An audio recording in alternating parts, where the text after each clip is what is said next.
I welcome you warmly to our channel. All right, let's dive right in. Today, we're digging into a really powerful and honestly pretty unsettling poem called The Ballad of the Ghost Market. It uses some shocking imagery to paint a terrifying picture of the food we eat.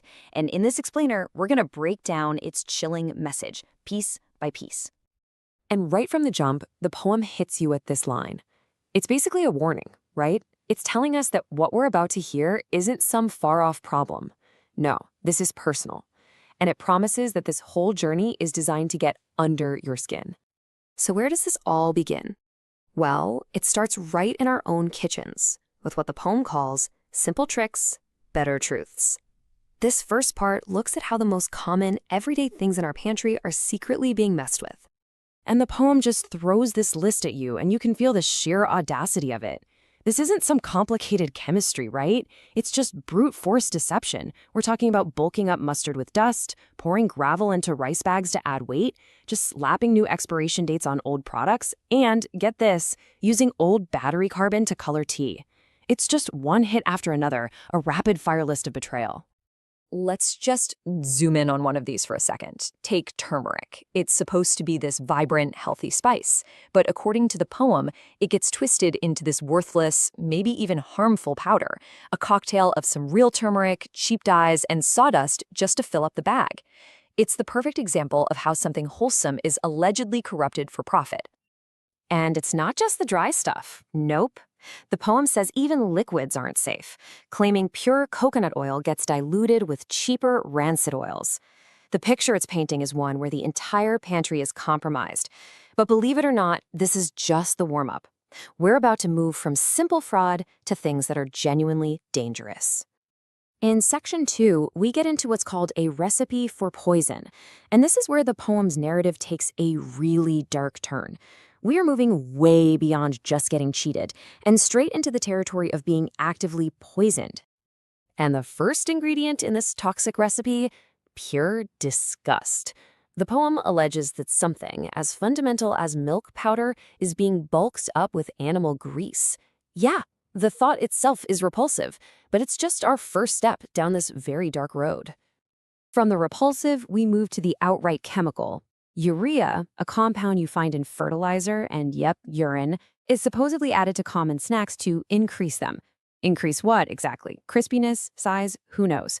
It doesn't matter. The point is, it's a chemical that has no business being anywhere near our food. And just when you think there's no way it could get worse, the poem delivers this absolute shocker. To get a crispy texture on fried food, the plan is to melt plastic bottles directly into the cooking oil. It's hard to even wrap your head around, but this is the level of danger we are now talking about. And the list of these contaminants in the poem just keeps on going. Buffalo urine in milk, plaster of Paris in hoppers to make them look white, clay and sand in jaggery, a mix of urea and other chemicals in local liquor. The variety it describes is staggering, and it paints this picture of a systematically poisoned food chain. So let's move on to our third section, the illusion of freshness.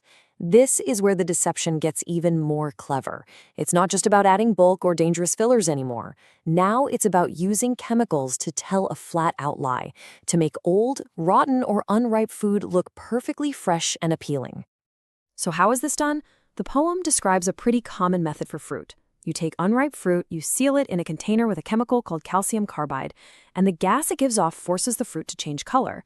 It looks ripe on the outside, but really, it's just an unripe fruit that's been chemically shocked into looking good. And this chemical deception extends to things like fish and meat. The poem claims they are preserved with formalin. So what's formalin? It's a solution that contains formaldehyde, the chemical used for embalming dead bodies. It stops the corpse from decaying, and it's allegedly being used to stop the food we're supposed to eat from decaying. This next example from the poem just highlights the sheer recklessness of it all. To give a jackfruit a nice, attractive shine, what's allegedly used? Toilet cleaner, a corrosive, toxic chemical brushed right onto the rind. It's described as this desperate, dangerous trick meant only to fool the eye. After hearing all of this, you have to wonder, is this just a few bad people, or is it something bigger? Section 4, The Merchant Mafia's Shadow, dives into the poem's answer, and it starts to look at the system that's supposedly behind all this corruption. The poem really forces us to ask the question, who is doing this? Who is actually benefiting from this systematic poisoning? And who has the kind of power to operate on such a huge scale without being stopped? And this is the poem's stark, unsettling answer. It's not just random bad guys. It describes an organized network, a merchant mafia that has the entire country in its grip. This suggests a level of coordination and power that makes the problem so much harder to fight. Then the poem adds another disturbing layer, accusing the media of helping to mask these crimes. It suggests that television is used to hide the ugly truth, allowing the so-called mafia to operate in the shadows, while showing the public a completely different, much safer reality. All of this leads us to the poem's central metaphor, the ghost market. It's a place that looks totally normal on the surface, but underneath, it's haunted by a corrupt, unseen force. The message is crystal clear. The real danger is the one you can't see. And that brings us to our final section, haunting the marketplace. This is where the poem fully transforms this real-world horror story into a supernatural allegory, using the language of ghosts and devils to describe the people doing these things. The final scene is set at midnight. The market is empty, the people are at home asleep, and the world is quiet.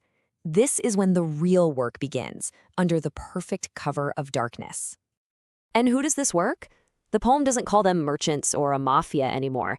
It calls them devils and ghosts. They're depicted as these malevolent, almost supernatural beings who roam the empty market totally intent on causing harm. The poem describes their work not as simple adulteration, but as a kind of dark ritual. They chant dark spells over the food. Their shadows dance on the sacks and scales. They whisper curses through the silent market.